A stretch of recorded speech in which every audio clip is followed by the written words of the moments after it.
Greetings and welcome to Hexed Encountered. I'm Joe. In this video, we're going to be doing a first look of a game that's not a particularly new game, but this being an unofficial Naval November, and one that has featured some First World War things, exclusively so thus far. I thought it would be a great time to do something with this game, which I've had for a while and have been dying to get to the table, so I'm going to do that.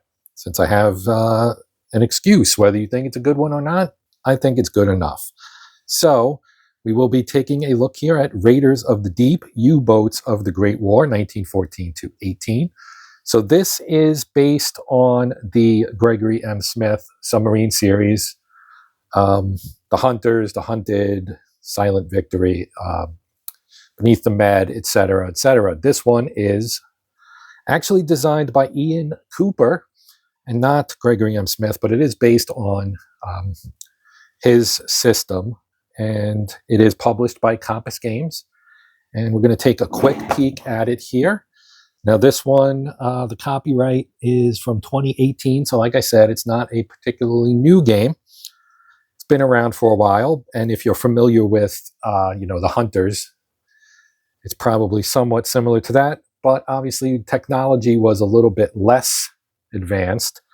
The first World War, or the Great War, was the first one that really had submarines making a big impact. So this is a solitaire tactical level game placing you in command of a German U-boat during World War I.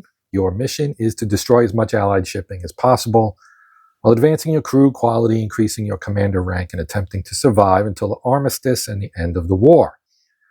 Raiders of the Deep is based on the popular Hunters game system and marks the first dedicated board game treatment covering World War I U-boat warfare. Now, we just did recently a series of videos on the game The Kaiser's High Seas Fleet, which is also published by Compass Games and covers the Great War.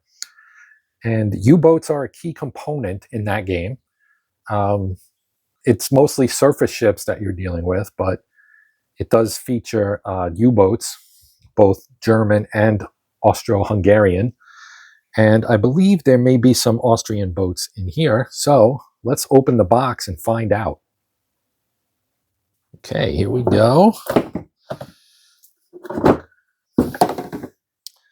All right, inside we have an older version of the sales.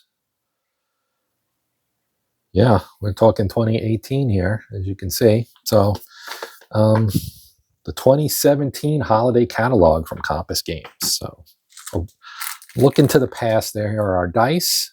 Let's see what we've got here. Okay. And we've got our rules of play. We have our U-boats and target roster. Then we have the cards for the boats and some player aids, as you would expect. And we'll go through all of this here soon. But there are a great deal of boats here, it looks like. Various types. Then we have some counters and some cards for various famous commanders, I guess. You can see here. And we'll take a look at all of this. And here's our patrol log sheet. And that is the contents of the box. I'm going to put it all back. And I'm going to start, as we usually do, with our rules of play. So I will zoom in just a tad, and we will take a look inside the rule book here. All right, let's slide this over some. Okay, so table of contents. Our rules run about 25 pages. And you get your basics, right? Little note on the game, the introduction, then your notes from where you can go to get support from Compass Games is down here at the bottom. There we get a little bit better look. I think I might have zoomed in a little bit too much. That's a little better. Okay, how to play the game. The object is to survive and sink enemy shipping, basically, is what that's going to boil down to. Play revolves around conducting patrolling assignments and resolving encounters at sea until safely returning to port. Upon completion of each patrol, you assess your success by consulting the patrol log sheet, which may result in a promotion award for yourself as commander or crew advancement. Between patrol assignments, your U-boat will be refitted for 1 or more months. Based upon the damage incurred, you may also need time to recuperate from any personal injury before being able to conduct your next patrol. Then it'll go over how the patrols work, U-boat refit, ending the game, go through our equipment, the U-boat display mat, the combat mat, the playing pieces, how to read the markers. We'll just take a quick look. There aren't a lot of fancy counters, so to speak. But there you have your type and your start date. The U-boat marker corresponds to the type you have selected and is placed on your U-boat display map to track progress of your assigned patrol.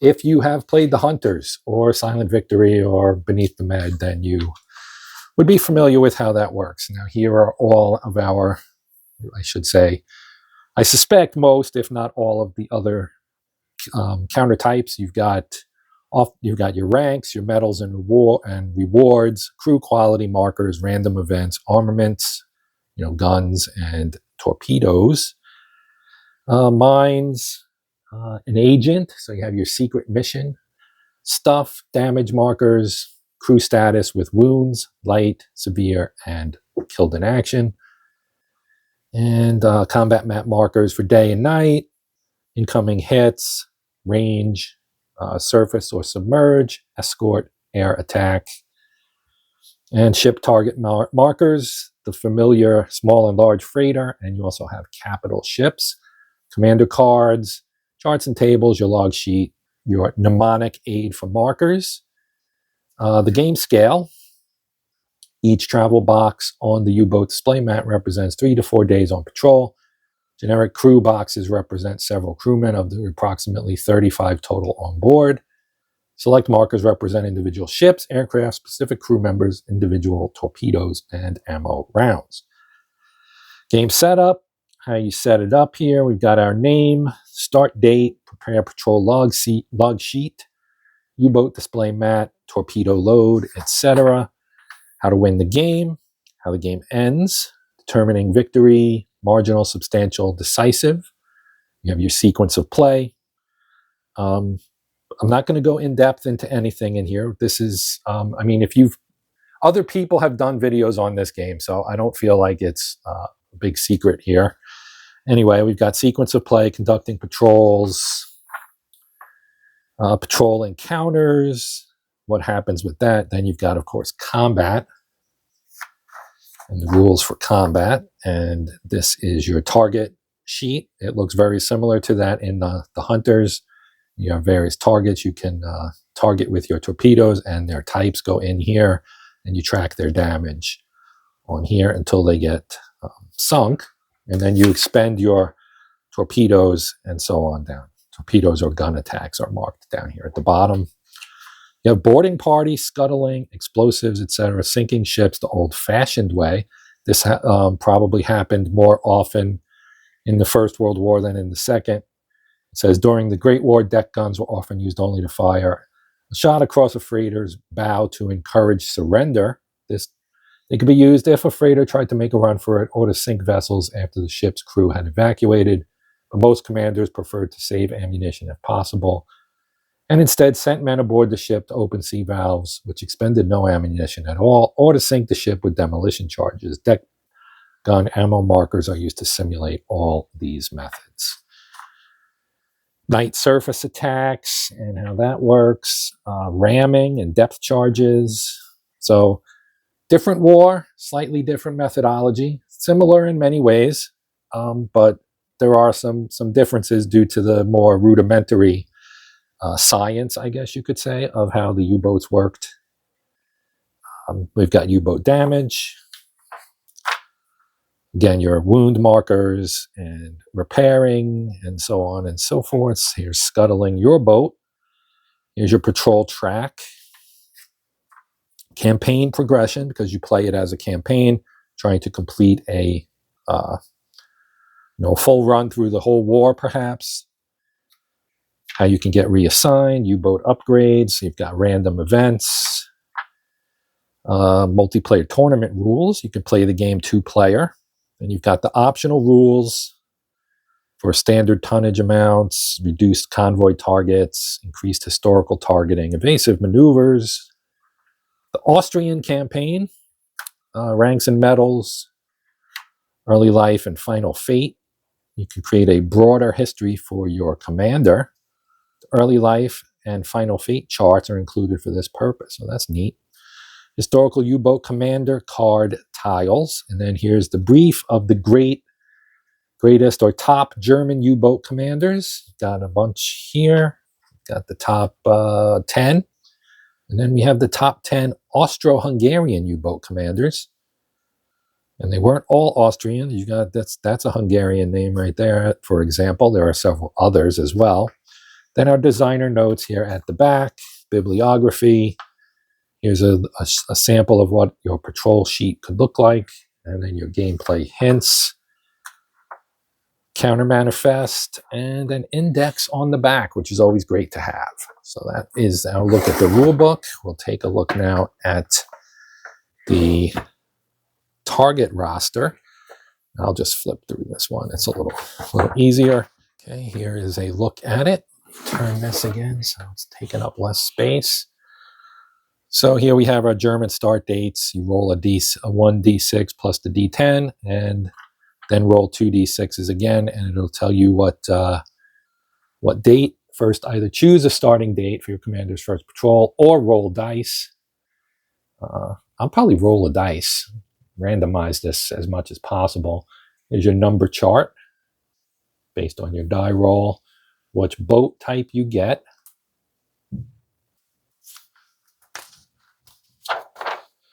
And that's the case for all of these U-boats. So you have a whole bunch of them. Then you have your target rosters for Q ships, small freighters, large freighters, capital ships.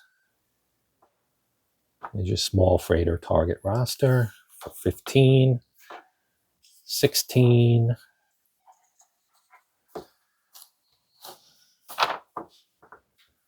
more 16, then we get to 17. There's a lot of these. So you see you have the opportunity to roll dice to determine what your target is. And finally 1918, same kind of thing. Is this the last page? Maybe no. Then we have the Austrian start date and U-boat numbers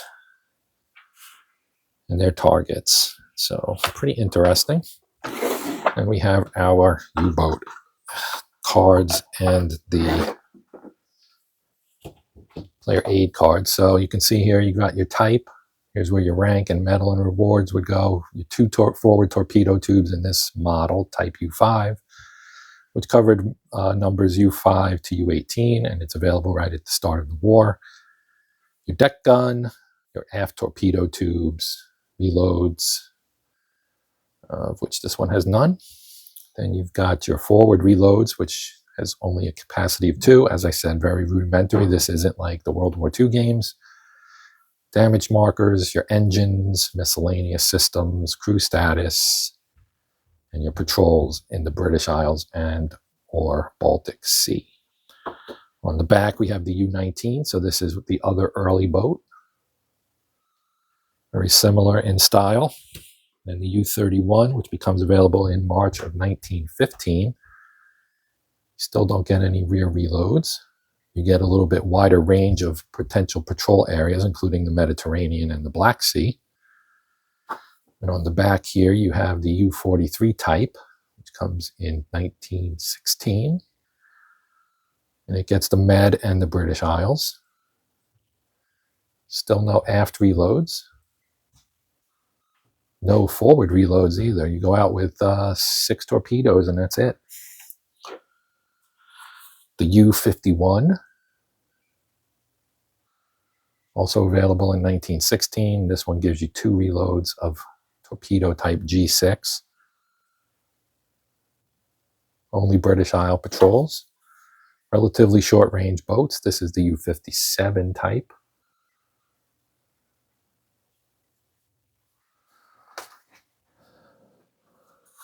So you can see why they would encourage freighters to surrender rather than trying to sink them with torpedoes because they didn't have very many.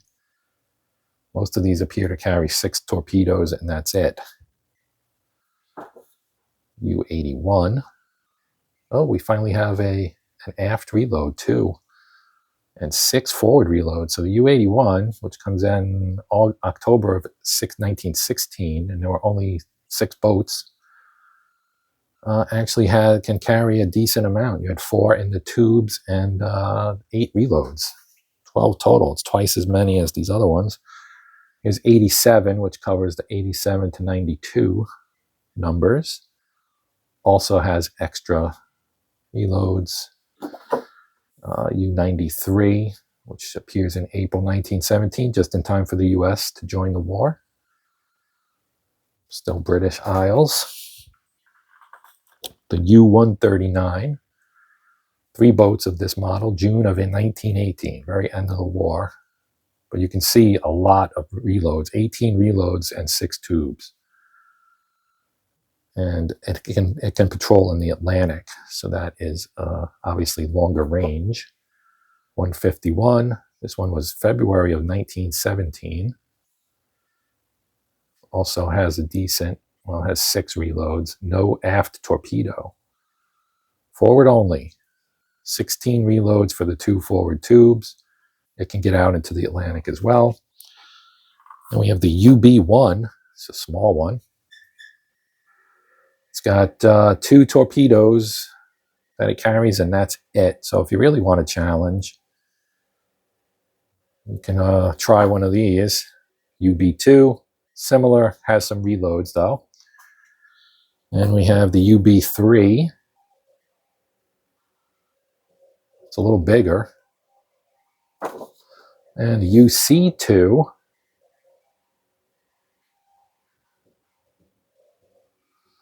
And it gets around the British Isles, English Channel, Baltic Sea, Med, and Black Sea. The SMU-3.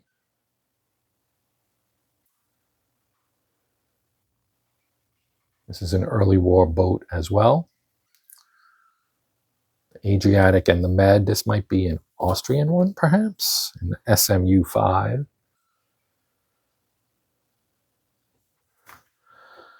The SMU-14. Yeah, I'm guessing these are Austrian. We've got a forward torpedo tube and an outboard forward torpedo tube. So maybe one from the middle. Interesting. Based on where they, yeah, Austrian. Okay, Adriatic pre-overhaul and the Med post-overhaul. And the type U-31.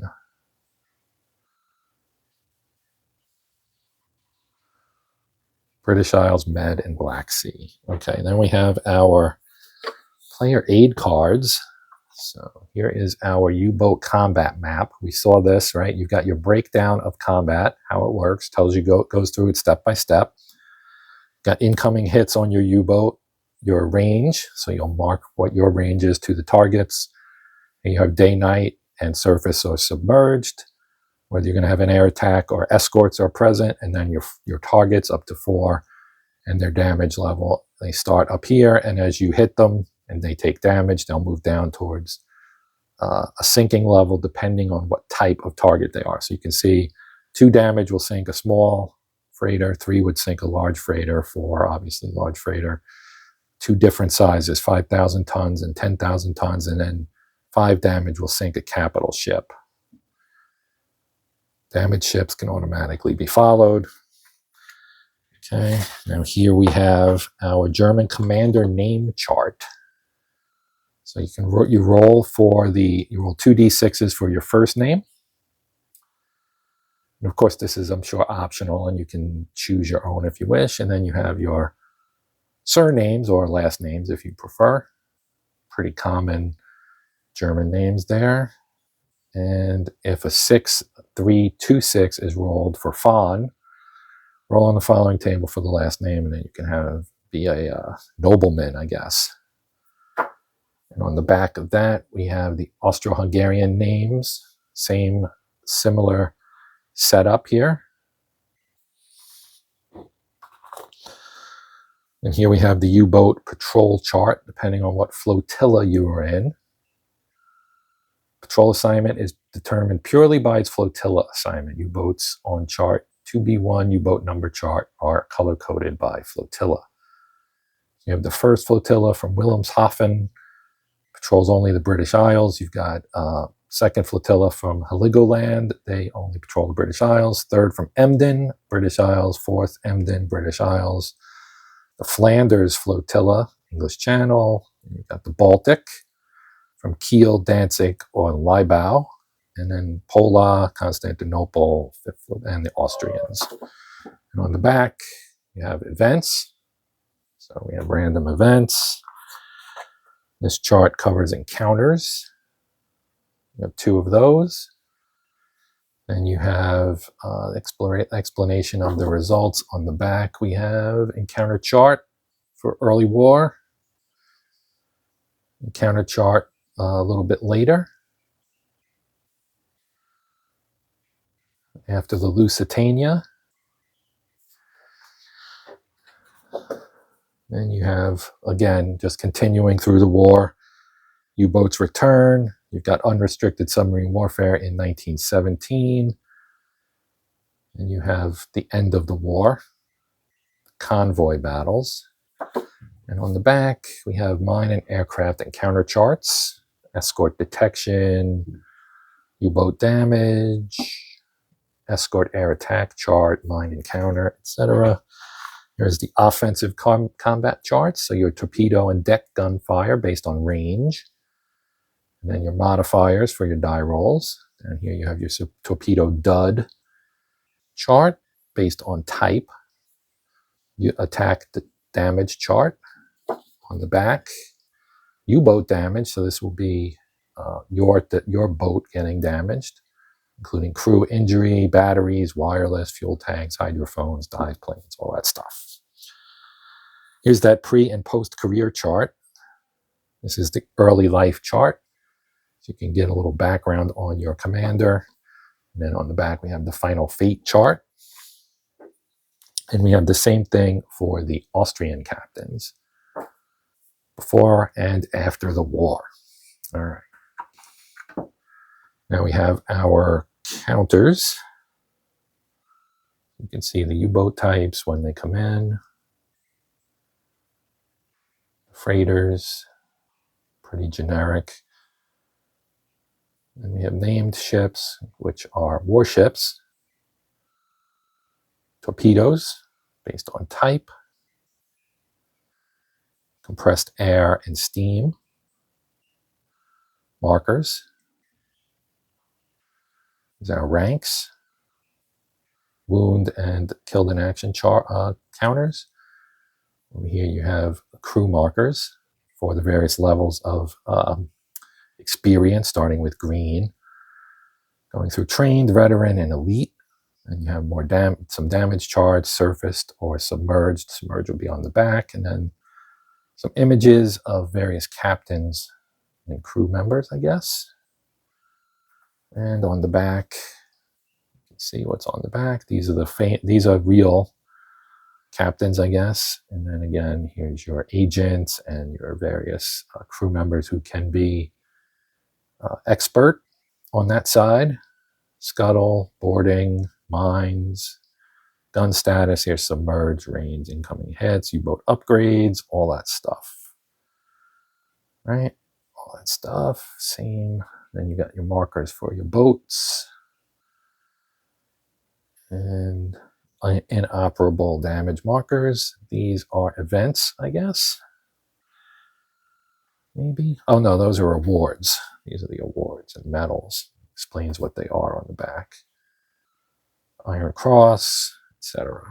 All right. Then we have our famous commander cards, which are falling apart. We already kind of saw this, but you can see them here.